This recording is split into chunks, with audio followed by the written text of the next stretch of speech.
திருப்போரூர் சட்டமன்ற தொகுதியில் பாட்டாளி மக்கள் கட்சியினுடைய வேட்பாளரா மாம்பழ சின்னத்தில் வழக்கறிஞர் திரு பால் அவர்கள் போட்டியிடுறாங்க. திரு பால் அவர்களை எதிர்த்து விசிகாவின் சார்பாகவுமே வேட்பாளர் களம் காண்றாங்க. இந்த தருணத்தில் வழக்கறிஞர் திரு பால் அவர்களுக்கு ஏன் ஒரு சாமானிய மக்கள் வாக்களிக்க வேண்டும் என்பதை வெளிப்படுத்தக்கூடியதுதான் இந்த காணொளி. வழக்கறிஞர் திரு பால் அவர்கள் நூற்றுக்கணக்கான பொது நல வழக்குகளை தொடுத்துள்ளார். மிக முக்கியமான வழக்கு என்ன தெரியுமா?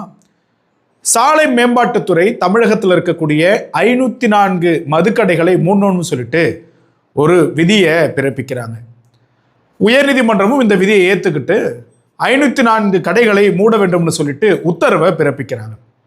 அப்ப உச்ச நீதிமன்றத்தில் தமிழகத்தினுடைய அரசாங்கத்தால ஒரு வழக்கு என்பது தொடுக்கப்படுகிறது. என்ன வழக்கு தெரியுமா? ஒரே நாளில் 504 கடை எப்படி மூடுறது? மதுப்பிரியர்கள் அவலப்படுவாங்க, கஷ்டப்படுவாங்கன்னு சொல்லிட்டு. அப்போ வழக்கறிஞர் திரு பால் அவர்கள் என்ன பண்ணுறாருனாக்க, இந்த சாலை விபத்துகள் மற்றும் நெடுஞ்சாலையில் இருக்கக்கூடிய மதுவான கடைகளால் எவ்வளவு பிரச்சனைகள் ஏற்படுகிறது, எவ்வளவு உயிரிழப்பு ஏற்படுதுன்னு சொல்லிட்டு உச்சநீதிமன்றத்தில் ஒரு வழக்கு தொடுக்கிறார். கிட்டத்தட்ட ஒரு வருட காலமாக இந்த வழக்கு என்பது உயர்நீதிமன்றத்தை தாண்டி உச்சநீதிமன்றத்தில் நடந்து கொண்டிருக்கிறது. அப்போ இறுதி தீர்ப்பாக உச்சநீதிமன்றம் என்ன சொல்லிச்சு தெரியுமா?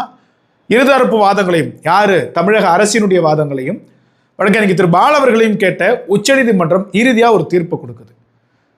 சாலை மேம்பாட்டுத்துறை மற்றும் நெடுஞ்சாலைத்துறை அவர்களுடைய விதி என்பது நெடுஞ்சாலைகளில் மதுக்கடைகள் இருக்கக்கூடாதுன்னு சொல்லிட்டு, ஆனால் தமிழக அரசாங்கம் நீங்கள் இருக்கணும்னு சொல்கிறீங்க. உங்களுக்கு எதிர்த்தரப்பு மனுதாரராக வழக்கறிஞர் திரு பால் அவர்கள் தெளிவாக குறிப்பிட்டிருக்கிறார் ஏன் இருக்கக்கூடாதுன்னு சொல்லிட்டு.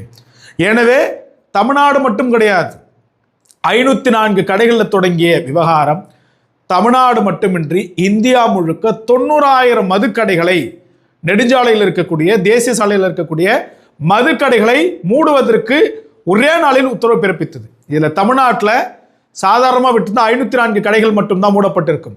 ஆனால் வழக்கறிஞர் திரு பால் அவர்கள் எடுத்த முயற்சியின் காரணமாக 3326 மதுக்கடைகள் ஒரே நாளில் மூடப்பட்டு ஆயிரக்கணக்கான பெண்களின் தாலி காக்கப்பட்டது.